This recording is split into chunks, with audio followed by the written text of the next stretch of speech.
As you know, the Pakistani government are claiming, and I'm quoting them, they are treating Imran Khan like a prince. He's in a 6'8" cell, washing himself in brown, murky water. They're not even allowing guards to speak to him. It is mental torture, physical and mental torture. The situation is so bad that even from his perspective, he's thinking, maybe if my son speak, people will hear. Yeah. He's a man of faith, and he always says, Allah protects me as long as he needs to. The groveling that this Pakistan government is doing to America seems to be working and promising all the natural minerals. And in 24, you thought Trump might be the guy who comes and does something different. Definitely had hope, but I think this whole period has kind of made me more cynical about foreign policy in general. I've interviewed Pakistani politicians on all sides of the spectrum, as you know. They will say that the laws and powers being currently abused to keep your dad wrongfully in prison are the same ones that he and the PTI used when they were in power, that the tables have just turned. You've said you want to go to Pakistan next month, January. Yeah, that's the plan, I think. Yeah, maybe Khaja Asif can meet you at the airport. Yeah, exactly. Is the British government supporting your struggle, or are they throwing Imran Khan and political dissidents under the bus? They said, if we do go there, we won't have any kind of protection from their side. If we get arrested... From the British side? Yeah. So do you think if he gets out, he would try and leave the country again? Life today for Pakistan's former Prime Minister Imran Khan could not be more different from the life he's known for most of his years. From a beloved national cricket star turned beloved national politician to a political detainee facing more cases than he can count while languishing in brutal prison conditions. Just this month, the UN Special Rapporteur on Torture, Alice Jill Edwards, urged the Pakistani government to take immediate action to address reports of inhumane conditions in the prison where Khan is being held. Conditions which include, quote, excessive periods in solitary confinement, highly restricted access to the outside world, and constant camera surveillance. In fact, Khan was so isolated that last month rumours circulated claiming he had already died in prison and then were later dispelled by a government official. Given Imran Khan's worsening conditions, physically, politically, judicially, his two sons, Suleiman and Qasim Khan, have decided to step into the spotlight to advocate for their father's freedom. And Qasim and Suleiman join me here in the studio in London. Thank you so much for taking time out for this. Thank you for having us on. Thanks, Mehdi. I've got to ask you the obvious question a lot of people want to know. When was the last time you both were able to speak to your dad? So I last spoke to him at the end of July. End of July? Yeah, end of July. But the court in Pakistan has mandated that we have weekly calls, but that's just never been followed throughout his time in prison, which is over 2 years now. And you? I spoke to him for for 6 minutes last, and I think that was in around September, about 3 months ago or something. So several months for both of you, even though it's supposed to be a weekly call. And just again, for context, you said in prison for 2 years. When's the last time you saw him in person? Actually, after he got shot in November 2022, straight after that, I think a week after, that was the last time. We went there for a week, I think. So over 3 years ago since you've seen him in person, and several months since you've spoken to him. I believe, correct me if I'm wrong, the last family member, as of the day we're recording, to visit your father in prison was his sister, Dr. Uzma Khan, on the 2nd of December. What was his condition when she visited him? What did they speak about? Because, as you know, the Pakistani government are claiming, and I'm quoting them, that they are treating Imran Khan like a prince. Couldn't be less true. I think he's in a 6'8" cell, so barely enough to kind of stand, and he's, the conditions are awful. He's washing himself in brown, murky water. The food he has is, he's not one to complain, but it's apparently dreadful. And to be a prince is, far from it. I know they spoke, the last time they spoke, he was pretty furious, I think, from what we've heard. He was just unhappy with kind of the complete isolation. They're not even allowing guards to speak to him because they want total isolation from from any other person, just to try and break him. So it's all very clear torture tactics. Since that visit from Uzma Khan, no one's been able to visit your father in prison. What reason does the government give you guys when they cut off access visitation rights? You said it's mandated to have a weekly call. What do they tell you is the reason for why it's not happening? Well, we actually haven't been given an official reason, but I think there was a press conference held by a spokesperson for the army just last week, last Friday, where he alluded to the fact that it was because every time he gets a visit, there's some sort of tweet put out or what he thinks is some sort of incitement to unrest. They say that he's not allowed to do political No, statements. they as say a he's not special allowed. prisoner. They say he's not allowed to speak about politics at all. Do you guys talk politics with him? No, not really. We normally just talk about personal things, and then the only time, not even politics, the only time we've brought up how we can help in any way, the line was cut off after 5 minutes immediately. So how does it work, if you don't mind me asking? Like, what is the protocol? If you want to try and call your dad tonight, what do you do? No, there's no way. It's just not possible. When you got through to him in the past, how did you do it? It wasn't scheduled at all. We just get a WhatsApp message saying, you can call from prison in 1 hour, wherever you are. This could be at like 6 a.m. even. While you're like him sleeping, the time difference. At 6 a.m. on a Saturday, we'll get a message saying, be on the line in 3 hours or 2 hours.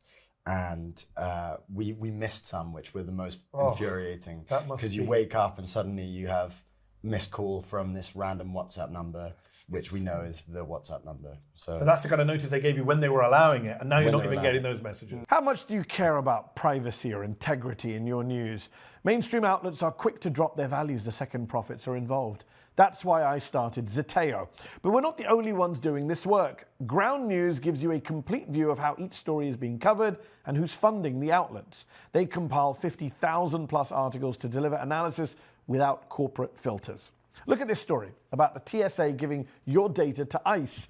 On Ground News, you can see exactly which sources call out the threat to privacy and which frame it as necessary enforcement. Take back control of your privacy. Go to ground.news/Zeteo and get 40% off the Vantage plan. For less than $5 a month, you can unlock what mainstream media doesn't want you to see. You said you want to go to Pakistan next month, January, if your visa applications are approved. In September, I interviewed Pakistan's defense minister, Khaja Asif, in New York, and he guaranteed to me that you won't be arrested. Let them come, he said. Jemima Khan, Imran's ex-wife, said in July of this year, my children are not allowed to speak on the phone to their father. Pakistan's government has now said if they go there to try and see him, they too will be arrested and put behind bars. No, they will. It will never happen. You haven't threatened his children. I can guarantee that. You're giving a guarantee that Imran Khan's sons, Suleiman and Qasim, can go to Pakistan and meet with their father. You're giving that guarantee right now. They can come.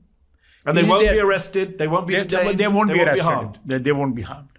Okay. Well, we've seen it. Let's see. Let them come. Do you believe the defense minister? Do you believe it's safe for you to now go to Pakistan and visit your dad in person? Well, they openly said that they stated that we would get arrested if we went there and joined what's going on there.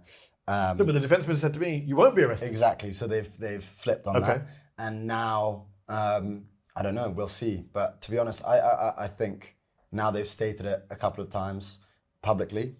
That should be enough of an assurance for us. So you're going in January?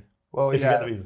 Yeah, that's the plan, I think. And it's good that we've been guaranteed, supposedly. Maybe Khaja Asif can meet you at the airport. Yeah, exactly. Just to guarantee it, because I know there's lots of different power centers in Pakistan. And someone else might say we didn't get the message.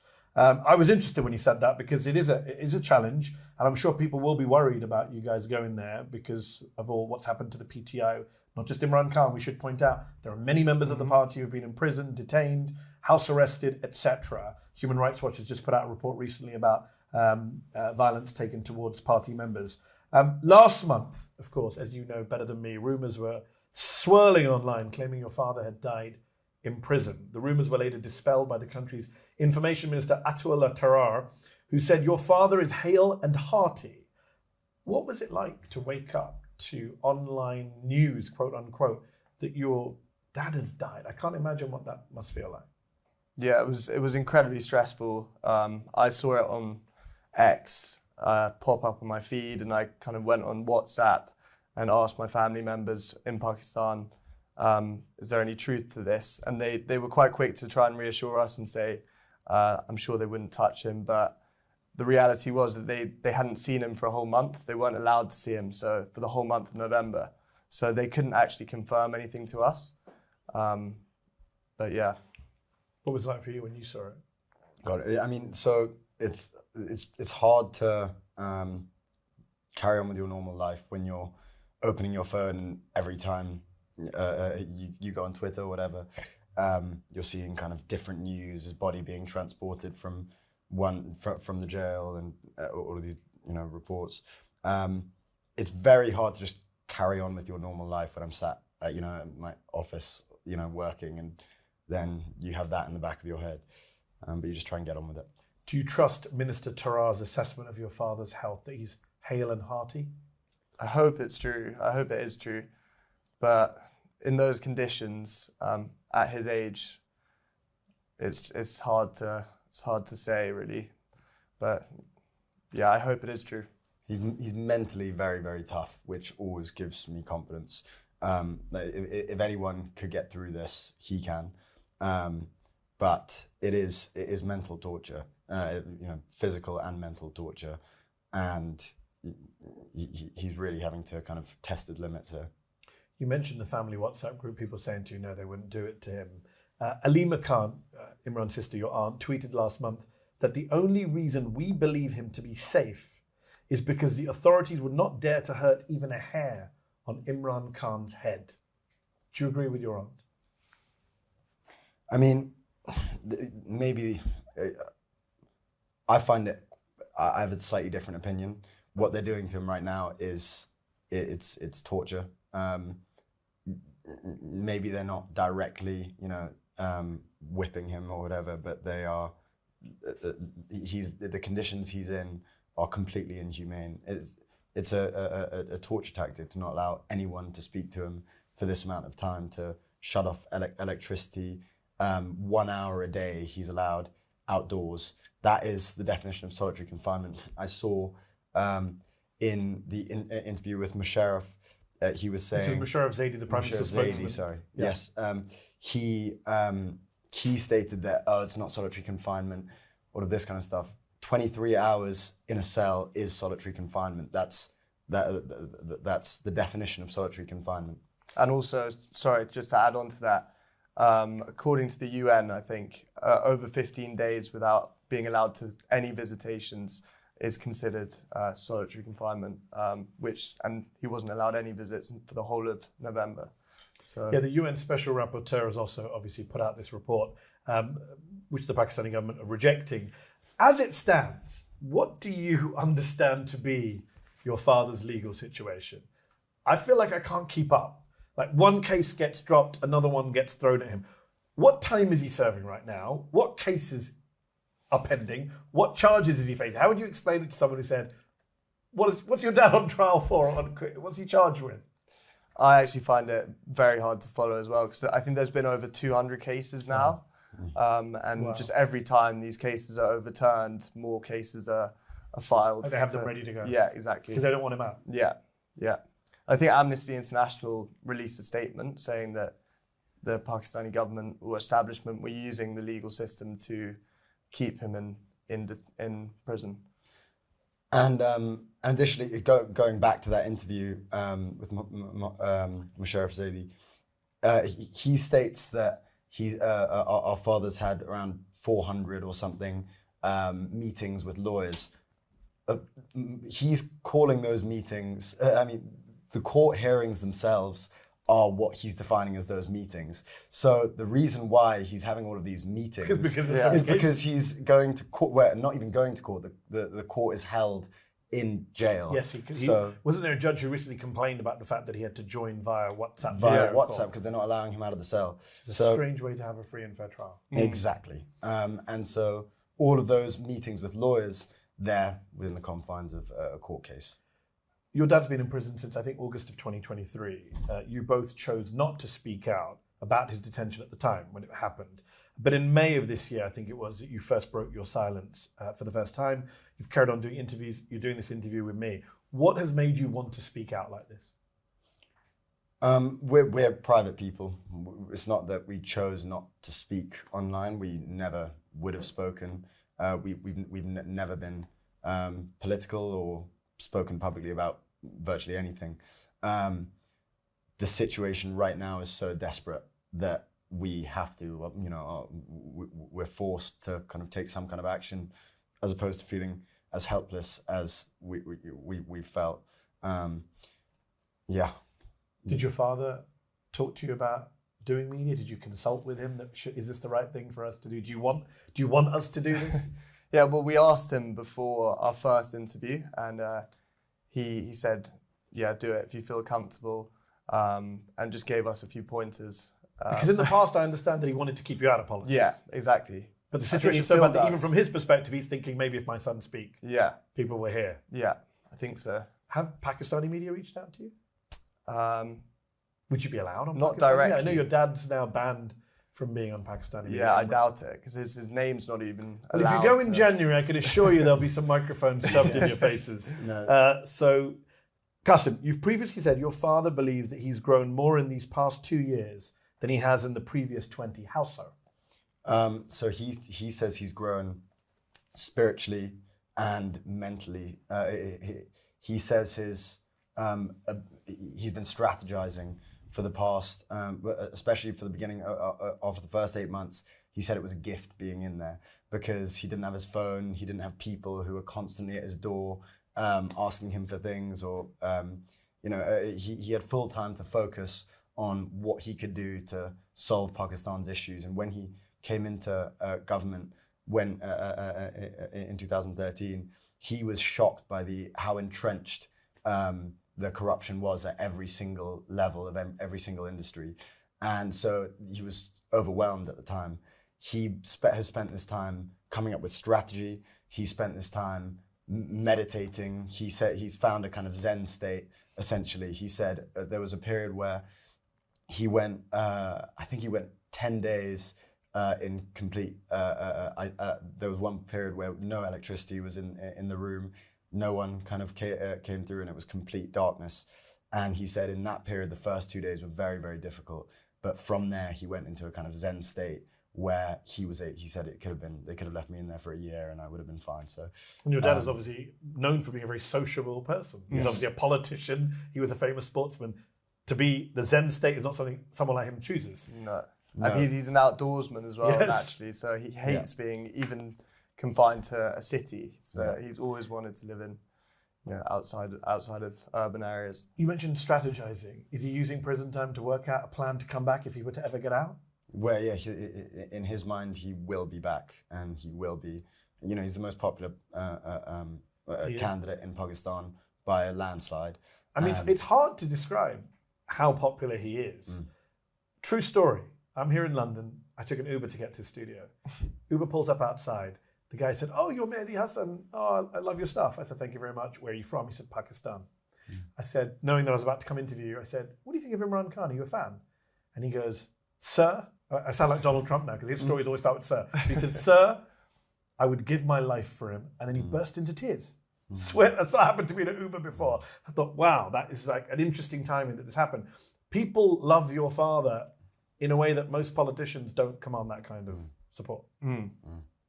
Have you seen that anywhere else? Definitely, yeah. I've had similar. Well, maybe not someone bursting into tears, but I've definitely seen people in the UK, all over the UK, kind of express like similar like emotions. What's really telling is that, and a big reason for his popularity is after playing cricket, after winning the World Cup, he really didn't need to go into politics or kind of make that move, but he dedicated his life to it. I think what's very clear is that it's his life mission. He's the first politician in a long time in Pakistan who cares for the country, not for personal gain, not for power, not for wealth, like all of these, his opposition.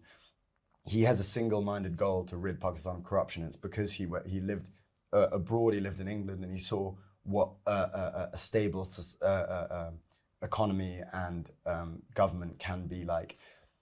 One thing I wanted to ask you guys, the popularity can cut both ways, right? It's good to be popular and loved, but that can make people make bad decisions, right? It can go to your head. Anyone who's in public life, he was not just a politician, but a famous sports star. Some people have suggested that the reason he's stuck in prison is because of that. It's because he's got what his second wife, Raham Khan, called his God complex. Critics in the Pakistani media call it a Messiah-like complex. The Nation newspaper said he really believes that he's the chosen one, Do you see any truth in those descriptions? And is that hindering your dad's ability to cut a deal, to get out? Because he says, no, I can't, because I'm the person Pakistan needs. Do you get where I'm coming from? I would say it's more his genuine integrity, and some might call it stubbornness, but he's just not the sort of person who's going to cut a deal like almost every other politician in Pakistan. It's going to be difficult to convince him to make any sort of compromise. Yeah, he prides himself on his honor, on his integrity. And that's, as Solomon said, he's the antithesis to all of these opposition politicians who will cut any deal. They'll do whatever they can to cling on to power. He would never do that. And that's why he's not taking any sort of deal. I think every former Pakistani Prime Minister has been in prison at some point Yeah. or another. A pretty detailed article was published in The Economist last month. It delved into your father's relationship with his current wife, third wife, Bushra Bibi, who's also being detained by the Pakistani government. They cite a lot of people saying she wields a lot of sway over your dad's decisions. They quote one of your father's former ministers, a close ally called Faisal Vauda, who says he was, quote, frustrated to find that Bushra Bibi seemed to be involved in every discussion. He heard about one meeting between Khan and the head of the army at the time, General Bajwa, in which Bushra Bibi spoke more than either of them. The Economist even points to people saying the Pakistani ISI was using her to influence your dad. You must have heard these reports. What do you make of them? To be honest, I mean, we don't know her all that well. We've met her a few times, but she speaks Urdu. We don't speak very good Urdu, so one understands it well. And in terms of politics, I mean, I don't know the kind of political landscape. All we hear from our father's perspective is like, well, and whenever we speak to him on the phone, he seems to still be the same man and making his own decisions and in control of, yeah. And the other thing that critics say, and I just want to put this to you, the critics will say, and I've interviewed Pakistani politicians on all sides of the spectrum, as you know, they will say that the laws and powers being currently abused to keep your dad wrongfully in prison are the same ones that he and the PTI used when they were in power, that the tables have just turned. For example, in 2021, Human Rights Watch detailed how the government your father led expanded their use of draconian sedition and counter-terrorism laws to stifle dissent. When he was Prime Minister, Nawaz Sharif wasn't allowed to be on TV. Now Shehbaz Sharif's Prime Minister and your dad's not allowed to be on TV. Seems to be a Pakistani political thing. But I think Nawaz Sharif, he had a long prison sentence, and if you use him as an example, he spent most of his prison sentence in London, especially essentially living as a free man, and now he's back in the country. His brother's prime minister, and he's all of his. Your dad's been uniquely treated amongst Pakistani politicians, completely. Historically even. Yeah, 100%. I think the conditions that he's in, and the solitary confinement, everything is quite unique. Your mother Jemima recently tweeted at Elon Musk about your father's case. Your inability to visit or speak to him. She accused Musk's platform of throttling any content advocating for your father's release. Have you guys experienced that online? Do you think Twitter and Musk are towing the Pakistani government line just like they've towed other government lines? So, I mean, I don't use Twitter all that much. If I do use it, it's to speak out about this when I need to. So I don't keep tabs on my impressions and things like that. But my mother was She's a huge following. And she has a huge following. She's active, and she used Grok, funnily enough, ironically, to figure out that she was actively being throttled. Her account was being throttled as soon as Pakistan seemed to reactivate Twitter after banning it previously. So it's a very strange situation. Do you know if Musk or Twitter have responded to your mum's No responses yet, and that's quite telling, I reckon. Indeed. Musk is always responding to everyone all the time. The Pakistani government was massively unpopular after what has been described as mega election rigging in the 2024 elections. Fast forward to this year, it's a very different government in terms of public perception. The war with India has basically made the government much more popular, seem like it's more effective. The Pakistani military claimed to have downed 5 Indian jets. Donald Trump then backed their story. Indians were upset about that. Are you worried that a more popular Pakistani government now has less pressure on it to release your dad? To an extent, yeah, especially with their relationship they built up with the US and Saudi Arabia as well, and other countries. they're trying to kind of butter up these leaders. So to an extent. I mean, you had Asim Munir, who is now Field Marshal, head of the Pakistani military, the most powerful Pakistani military chief perhaps ever. He visited Donald Trump not once, but twice this year. Another visit is expected soon. What was it like watching those meetings take place? This is the man your dad once sacked as head of the ISI. Very close to Trump now. It's a problem. It's a problem for you guys as campaigning for his release. Definitely. Yeah, definitely disheartened to see that. But You went to the US as well this year. You met with members of Congress on both sides of the aisle. You met with Richard Grenell, his close ally of Donald Trump, special envoy of his. Did you get anywhere in terms of these meetings, in terms of putting any kind of pressure on the US government to do something? Well, he was very supportive of Grenell. He was very supportive. He didn't promise anything to us, but he said he kindly said that he'd raise the issue and carry on supporting us on X, which he did even before we'd met him or had any contact. Yeah, he was with tweeting him. free Imran Khan. Exactly. But it hasn't translated into policy. No, exactly. Unfortunately, he didn't get, from your perspective, he didn't get a top job in the administration, Secretary of State, or one of those gigs that might have allowed it. I think he's special envoy for something or another. Did you have any other joy while you were in the US? Anything you came back hopeful about? There were a load of meetings, and we were somewhat confident by the end of it that we would be able to make some impact. But I think it seems that the groveling that this Pakistan government is doing to America seems to be working and promising all the natural minerals and crypto as well. Whatever they can do to kind of bow Nobel down to Peace Prize. Nobel Peace Prize. They've nominated him once. I believe they're going to nominate him again. Shahbaz Sharif has said, which Donald Trump loves. I mean, during the election campaign, I met a lot of Pakistani Americans who thought Donald Trump was going to be the guy who freed Imran Khan. A group of Pakistani Americans set up a PAC where they endorsed Trump, quite controversial, when many other Muslims were like, you can't go near Trump. And they said it was because Imran Khan. There were AI videos, I'm sure you saw them, of Donald Trump walking into prison and opening the door and escorting your dad out. This is what people hoped for.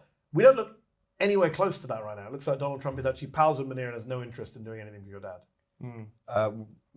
You can only assume it's business at a certain point, however much they might be Did you pals. have hope as well? I'm just wondering, in 24 you thought Trump might be the guy who comes and does something different. Definitely had hope, but I think this whole period has kind of made me more cynical about foreign policy in general. I think most countries are quite self-serving. Yeah. And of course your dad was very critical of the US. Yeah. There's an argument that he made, another rounder made, that his toppling from office was driven by the Biden administration. There is that whole debate. When I interviewed him in prison, not in person, that was one of the things I raised with him, and he said it was Bajwa and it was the military who coordinate with the US. So it would be ironic if the US were to come involved on his side, but it doesn't look likely. On Munir, something I asked Imran about when I interviewed him last year. Aren't you worried that your dad picking a fight with Munir, the most powerful, ruthless man in Pakistan, a man who could have him, God forbid, executed tomorrow? This is your top tweet on your dad's Twitter feed right now. I quote, Asim Munir is a mentally unstable person whose moral degradation has led to the complete collapse of the constitution and the rule of law in Pakistan. You're smiling, cousin, because that's your dad being outspoken. But that must worry you, surely. It does, yeah. But that's his character. Yeah. But when you had those brief calls with him, were you telling him, tone it down, Dad? No, he goes headfirst into danger historically, and we kind of accepted it at a young age that he was going to go into very dangerous situations. And did you always understand that, even as teenagers, when your dad was having a political career? It's not like a political career in Henley and Thames or in Surrey. It's a political career in Pakistan and get you killed. Well, when I was young, before even being a teenager, I hated him being in politics and would always ask him, because he'd take these kind of corrupt, very aggressive, outspoken leaders on, and there would always be talk of his life being in danger.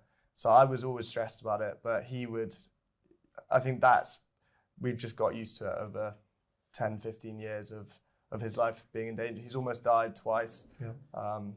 It's also his successes, the fact that he's come through those situations. He's put these kind of criminals in prison repeatedly, I think gave us kind of confidence and has given us confidence. And he's he's a man of faith, and he always says Allah protects me as long as he needs to. So another reason why someone like Bajwa wouldn't be executing him is because he'd know he would instantly martyr him, Yeah. and then the whole country would probably riot and take him down separately. Not only did Munir, who's the current military chief, visit the US, he also visited the UK in February. And there were reports earlier this month, not sure if you saw them, that the Pakistani government might be offering to take back criminal grooming gang leaders from the UK in exchange for Britain handing over Pakistani political dissidents living in the UK. You're here in the UK, you're British citizens, born and bred. Is the British government supporting your struggle, or are they throwing Imran Khan and political dissidents under the bus? Well, that's quite shocking. I hadn't actually heard that, the exchange, talk of the exchange. But yeah, the British government so far, I'd say, have been quite passive about the situation. Have you had any conversation with David Lammy, Keir Starmer? We've had kind of indirect It's not David Lammy, who's foreign conversations. minister anymore.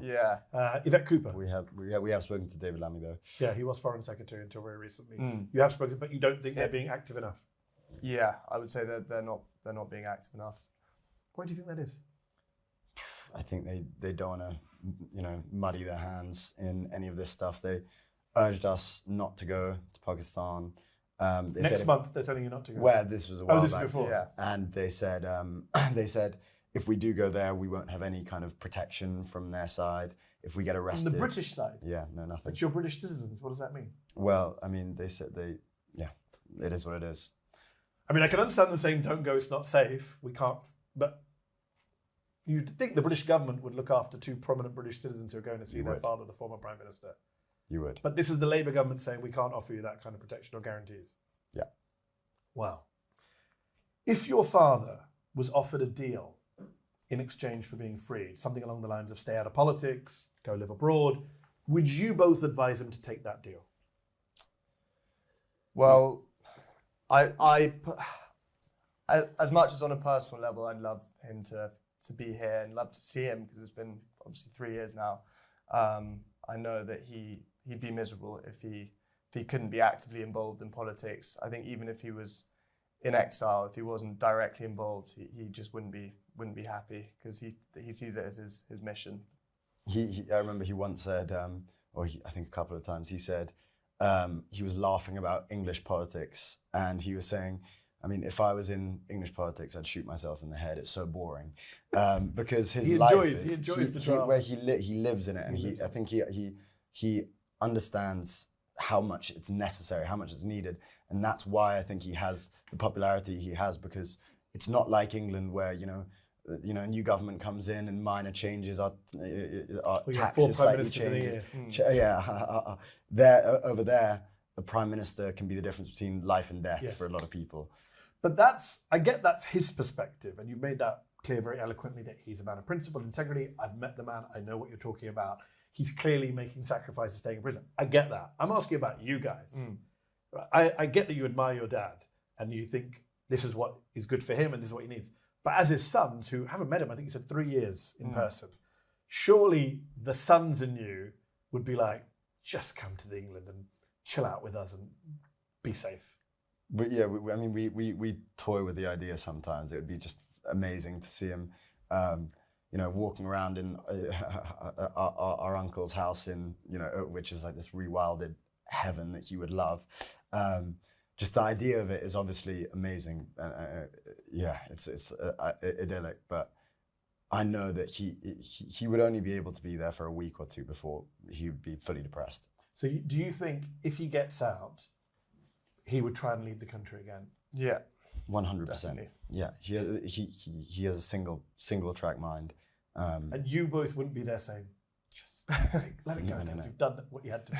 Absolutely not. Absolutely not. It's what keeps him alive.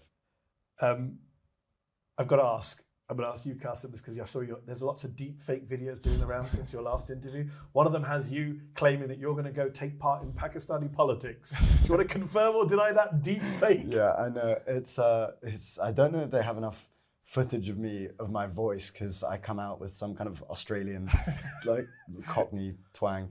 But people believe it. But I met someone believe today it, who guess. said, "Oh, he's going to run for." His son said he'll run for office Yeah. if he doesn't get released. I said, "That's a deep fake." Yeah, I know. Except I guess that's the world we live in now, so you just have to put up with it. I got to ask, where do you both find hope? We talked about it's not a great situation. The British government not muddying their hands with it. Donald Trump quite friends with Munir. Pakistani government holding him in solitary confinement. Where do you both find hope that your father may be freed one day? Is there a scenario you think about where it could happen? What keeps you going, that you're going to keep speaking out, keep campaigning? I guess me personally would be that, just from personal experience, not really believing that he'd always tell us growing up, I will be Prime Minister one day, even when his party were a bit of a laughing stock. Yes. And he certainly overcame and the I odds. didn't really believe it. No one around us really believed it, and he did it. So I don't want to doubt him in the same way as I did back then. And also, I think international pressure is the best hope we've got, really, realistically. I mean, yeah, we no offense to you, but we don't love doing this stuff. It's not our it's not our wheelhouse. As I said, we're private people, but we'll do whatever now, because it's horrible feeling completely helpless. So any way we can try and make a difference or try and help him in any way, we'll do it. Of course. And just for people watching who are fans of your dad as a sportsman in particular, what are your fondest memories of your childhood with your dad? Because I know you used to fly out to Pakistan. He obviously spent a lot of time in England with your late grandmother who passed away. My condolences. What are your fondest memories when you're thinking about him? He's in prison, you haven't seen him for years. How are you remembering him? I always remember, I mean, we would play cricket for hours, just me and Suleiman, like pretending to be different bowlers and things like that. And he would just circle. We were on a tennis court and he would just circle the whole time, throwing a ball up and down and just watching. And occasionally you'd get it good, like that. And he spent hours and hours bowling at us as well, to the point where he'd just be stiff, because at that age, I guess, you're not used to it. But just trot in and bowl some in swingers. It might, like, they wouldn't be very fast, but it would just come at you. And then in Pakistan, his favourite place in the world is just the mountains in Pakistan, the kind of Himalayan foothills. He'd take us on 6-hour hikes, which at a young age wasn't my favourite thing, but now I would love to do. Well, maybe you will get a chance again. Are you still playing cricket? Yes. Yeah, casually. Who's the better player? I would say myself. Oh, that's nonsense. Oh, I thought you were going to agree as a kind of younger brother. No way. No, I'm not deferring to that. He's the opening batsman of our team, and I'm the opening bowler. So we're very different ends of the spectrum. But no, I think I'm the more rounded player. Okay, more rounded player. Qasim, Suleiman, thank you so much for taking time out. I know this is a difficult time for you. I do hope you get to spend some time in the mountains with your father. As I say, the UN and many other human rights groups are saying, whatever you think about Imran Khan, his detention right now is unlawful and wrong. I do hope people will hear the message you're putting out. I would point out, in the interests of a right of response, the Pakistani government says he's being treated like a prince, I think is the quote they've used. They think his detention is fine. We'll see what happens with these cases. But for now, thank you so much for taking time out today. Appreciate it. Thanks so much for having us. Appreciate it, Mehdi. Thank you. Thank you.